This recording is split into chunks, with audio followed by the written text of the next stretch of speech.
What's going on, everybody? It is Monday, September 19th, and this is the College Football Daily. I'm your host, Nick Kosko, as always, on this Monday to kick off another college football week. We have to look back at what Saturday brought us in week 3 of the sport as the USC Trojans made another big statement with a huge win over Fresno State, now 3-0 on the season, and they remained in the top 10 of the latest AP Top 25, coming in at number 7. So Lincoln Riley's crew off to another great start here in 2022. His first year at the helm with the Trojans. And to help me break them down today is going to be Ryan Abraham of USCFootball.com. So let's bring him in right now. Ryan, thanks for joining me, man. And, I'm looking at USC and I'm thinking to myself, this should have been a bit of a longer process. But, it's Lincoln Riley, first year, brings all these transfers in. Caleb Williams, the Heisman Trophy contender at quarterback. I mean, everything is just breaking right now for USC in the Pac-12. Yeah, for sure. I mean, you think about where USC was a year ago, just fresh off of firing Clay Helton after losing to Stanford, and then they come out of the gate 3-0, scoring at least 40 points in every game. They haven't done that since the Matt Leinart, Reggie Bush days back in 2005. So we weren't sure how long it was going to take to sort of transform this roster and the staff and the culture and everything. But Lincoln Riley in the last, 8-9 months has been able to do that. And the fact that they're going out and just beating all these teams by double digits, covering the spread every week, haven't turned the ball over all year. They forced, 10 turnovers. It's just been kind of a crazy transformation from what we saw last year to this year. Do you consider it a bit of luck at this point, considering, again, it's only 3 games. We don't want to overreact about which way or the other, but I'm looking at this team, and it's a brand new football team, brand new staff under Riley. He brought in all these transfers, and usually for a team like that, especially at the college level, it takes time for these guys to gel. So I'm not necessarily surprised that they are 3-0 right now, but maybe just how easy it is right now. What do you say? I think, Lincoln Riley had a plan in place, and I think he looked at the roster and said, we got to transform this. And they added superstars on the offensive side of the ball and some solid players on the defensive side of the ball. They did whatever they could. And I asked him about it and what would be, are you ahead of schedule or anything? He's like, culture wise, he didn't know if everyone would have been bought in already, but they have. I think there's some luck factor on the defensive side of the ball. I mean, they had 3 pick sixes in the first week, but to get 10 turnovers on the year, they're forcing a lot of negative plays. I think 26 tackles for loss, 14 sacks on the season, along with those 10 turnovers, but they're giving up a lot of yards too. So they're getting some opportunistic stops in the red zone. On the offensive side, I don't think there's a lot of luck involved. You saw Caleb Williams on Saturday. Wasn't his best game as a Trojan for sure, but it's sort of like your golf game. Like he was driving the ball really well, but he wasn't driving the ball that well on Saturday, but he was rolling in putts from far out. So it's just one of those things where the first, 2 weeks ago against Stanford, they go 5 straight touchdowns without having a third down. And then, on Saturday against Fresno State, they had to convert a bunch of third downs and even some 3 fourth downs. So they're kind of doing it different ways. So I would say on the offensive side, there's a lot of skill involved there. They can win. They can beat you a whole bunch of different ways. They're scoring a lot of points no matter what happens in the game. So I wouldn't attribute that to luck very much. I'll circle back to the offense in just a second. So you mentioned the defense. I mean, who has really stood out to you among these first 3 weeks? Because I would say that's probably the biggest question everyone had, aside from, how all these new faces obviously gel together here in 2022. But everyone must have said, you know what? Lincoln Riley, we know he's a quarterback guru. He's an offensive genius, but that defense could be what holds USC back in their hopes for a Pac-12 title in his first year as head coach. But it just seems like now they're answering those questions as well. And I mentioned the luck factor before, but is a little bit more than that. I mean, you just mentioned before how they're more of an opportunistic type of defense. Yeah, I think if you look at some holdovers, like Tuli Tuipulotu is potential All-American on the defensive line. He might have had 2 sacks on Saturday. And then Kalen Bullock, he's been great. He had a 93-yard pick 6 in the opener, but the USC safety, he's been awesome. But a lot of the guys that are contributing to transfers, like Shane Lee's a captain on this team, the middle linebacker that came over from Alabama. But Eric Gentry was a freshman All-American at Arizona State last year, 6'6", like 205 pounds. He doesn't look like a linebacker, and he has a tip pass on Saturday. He's been all over the place, having some big hits. Just been kind of crazy. And then Solomon Byrd, they get all these transfers in from big-time programs. He's a rush end from Wyoming, and he ends up getting 2 sacks against Stanford. He got another sack against Fresno State. So you're getting some good contributions from guys that were on the team from before, but a lot of the contributions on the defensive side are from these transfer players in. And a guy like Solomon Byrd was like 3rd on the depth chart. He wasn't really even getting reps. He's kind of worked his way up, and now he's a starter. So they kind of need to find some of those guys to come in and fill some roles, because they definitely had a lot of holes on the roster from last year. I mean, it was one of the worst defenses I've ever seen from USC last year. So they're a flawed defense for sure, but they're getting big plays at the right time and turning the ball over, and that's going to help any defense. Yeah, it certainly has helped that Solomon Byrd has stepped up, as you just mentioned. So before I come over to the offense, because it has a Heisman contender in Caleb Williams, of course, but I'm just looking at this team as a whole right now. Can this be a sustainable model for what you've seen over the first 3 weeks? I mean, it seems like they're the most. I mean, they're the most team that's the most well off out of all the Pac-12 teams right now. We've seen an up and down Oregon team. Utah obviously already has a loss as well. Washington might not be as good as they put on against Michigan State, but maybe they are that good. UCLA, maybe some questions as well. So in the grand scheme of things, I mean, how are you rating this USC team within the confines of the Pac-12? Yeah, I mean, the Pac-12 had some really good wins over the weekend. Oregon getting a win over a ranked BYU team, Washington really piling on a ranked Michigan State team.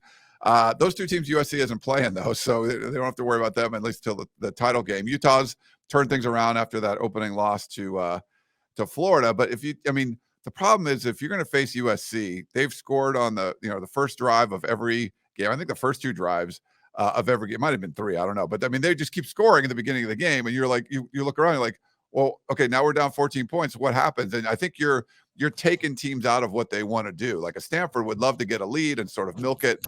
USC put Stanford in a terrible spot because they were playing catch up the entire game. So I think with this offense, and we've seen them, like I mentioned, they've scored different ways. It could be fast, explosive plays, or it could be long, sustained drives where they had two running backs go for over 100 yards.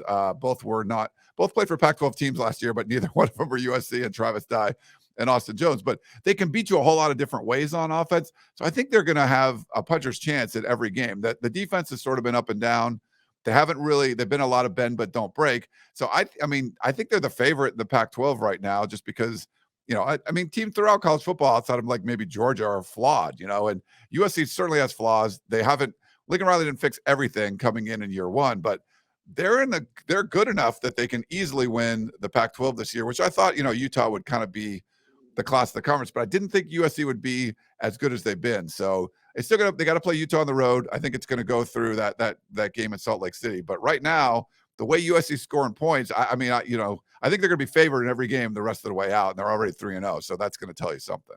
We'll talk about one of those biggest keys to their success after this quick break. Keep it locked here. You're listening to the College Football Daily right here on 247 Sports. So, Ryan, this is my other question about what this USC offense is doing here. And, of course, Ryan Abraham of USCFootball.com joining me on the College Football Daily. Caleb Williams, everyone knew how good he was. I mean, he stood out at Oklahoma, takes over for Spencer Rattler. Now, he was mostly good, but then once Lincoln Riley leaves, naturally everyone's going to say, well, Caleb's going to follow him, and he did, and so far, so good. I mean, this kid has probably put himself right into the thick of the Heisman Trophy conversation. And again, he was a guy that didn't even play the whole year last year for Oklahoma. He's only played 3 games so far this year for USC. With him at the helm and just piloting this offense right now, you have a Heisman contender, and then you have arguably the best, or at least one of the best offenses in the country coming straight out from the West Coast. Yeah, with Jordan Addison, the addition there, you get the Biletnikoff Award winner from last year. That certainly helps things. Mario Williams has been great for USC. He's so elusive out there. But I've been impressed with Caleb Williams just since he came in. He's done it like different ways through 3 games. That first game against Rice, now Rice is overmatched. He just kind of effortlessly took off and ran the ball. Had 68 rushing yards. And we were checking with sports information at USC. We couldn't find a quarterback at USC that ran for that many yards. And we went back to like the Rodney Peete days in the late 80s. And I don't think he did that. So this is, that was just something he just did like out of nowhere. And then the next week against Stanford, doesn't really want to run much.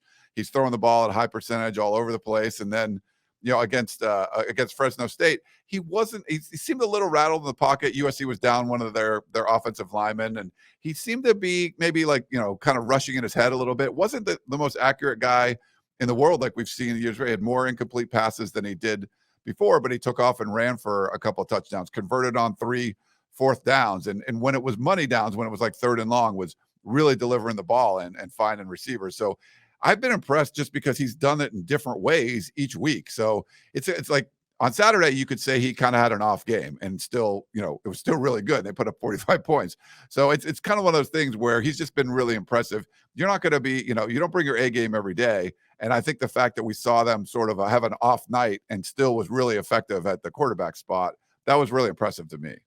Would you put him at the top of your Heisman candidates right now, or at least in the thick of things? Yeah, I think he's in the thick of things. I mean, it's, only 3 games in, and we're going to see, what Georgia's doing right now. I don't think anybody expected it, and we'll see. There's some prominent quarterbacks with, Bryce Young coming back and CJ Stroud and all those guys, but I think he's going to be in the conversation as long as USC keeps scoring 40 plus points a game. And if he doesn't throw for 3 or 4 touchdowns, he runs for a couple. It's just one of those things where he's been electric. And a guy like Jordan Addison, he has 5 touchdown catches through 3 games. He had another one that was called back because he was just out at the 1 or whatever. But it's one of those things where I think the numbers are going to keep piling up. And if they get a win this weekend against Oregon State, which is going to be 2 undefeated teams, tough game on the road, and then like we mentioned the Salt Lake City game, you get a win there. You get some of those big wins along with the numbers. There's no reason why. He's definitely on track to be in New York right now. Now things can change. It's a long season, but it's one of those things where, is he the perfect quarterback? No, but who is? And is he going to be up there with the guys that you've already seen that are good? And he's the way they're putting up numbers and points, and the way he's played and how poised he's been. I don't see why he wouldn't be up there in the top 3 or 4 for the Heisman.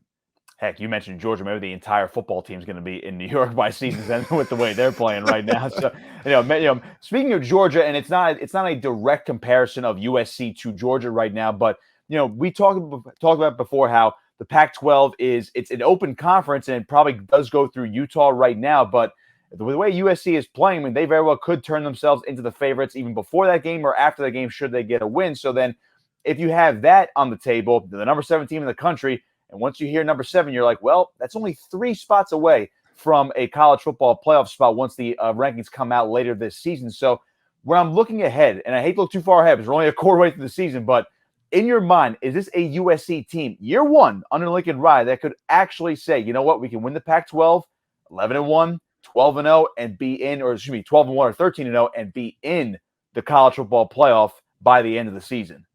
Yeah, I didn't think so going into the season, but now just looking at the Pac-12, seeing that Utah's not been perfect. Now they started off slow yesterday or on Saturday and then piled it on, but against San Diego State. But it's a USC team that easily, I think, could win the Pac-12. There's landmines along the way, but they're going to get the benefit of the doubt. Like, people want Texas to be good or Florida State. People want USC to be good. They're willing to accept a great USC team. They see a team that, USC put up 50 points, like, okay, they're really good. We know they've been good before. They can be good again. They're going to get the benefit of the doubt. Where maybe like a Utah or an Oregon that were 12-1, maybe they wouldn't get the benefit of the doubt. So I think USC would. So if they can go through, I mean, like you said, maybe even losing to Utah in Salt Lake City, but then coming back and like beating the Utes in the Pac-12 championship game in Vegas, you're 12-1. I mean, things might have to fall their way a little bit, but I think more often than not, you're going to be in the college football playoff. I don't think they're a contender to win the national championship, but the way the path is, like, I could see them making the playoff, which is crazy considering that. Like, would they get beat badly by an Alabama or Georgia or something? Probably. But USC's never made the playoff before. I know USC fans are like, well, wouldn't you rather just go like 10-2 and win the Rose Bowl? And for me, no, man, you want to make the playoff. Like, if you can go from 4-8 to in the college football playoff in 1 year, even though you're probably not going to do well, in those games, man, I think that's what you would want to do and go out there. It's really proving the concept of what Lincoln Riley was selling. And I think it's going to help recruiting and all that, even if you get trucked by one of those SEC teams. But yeah, I think the path is there, which I didn't really believe going into the season. But the way they've played and the way that what's kind of things have unfolded in the Pac-12, I think it's really a possibility they could make it this year. Boy, man, if they go from 4-8 to the college football playoff in just 1 year under Lincoln Riley, he might just get a lifetime contract right after 2022. Ryan Abraham with me on the College Football Daily. Ryan, where can everybody find you and your work on social media and online? Yeah, you can follow me on Twitter at Inside Troy or on Instagram at The Peristyle. And then, of course, USCfootball.com. We've been doing this since 1996, if you can believe that. It was a lean 7 or 8 years, but now it looks like things are on the up and up a little bit. So if you want to follow, you hate USC, you love USC, you can definitely get whatever you need over at uscfootball.com. Love them or hate them, best USC coverage around on uscfootball.com. Ryan Abraham with me on the College Football Daily. That's going to do it for us. I am Nick Kosko. Be sure to follow me on Twitter as well at NickKosko59. Be sure to like, share, and subscribe the College Football Daily on our 247 Sports YouTube page. And also, if you're listening wherever you might get your podcasts on Apple, Spotify, or wherever the case may be. Once again, Nick Kosko saying so long. This has been the College Football Daily right here on 247 Sports.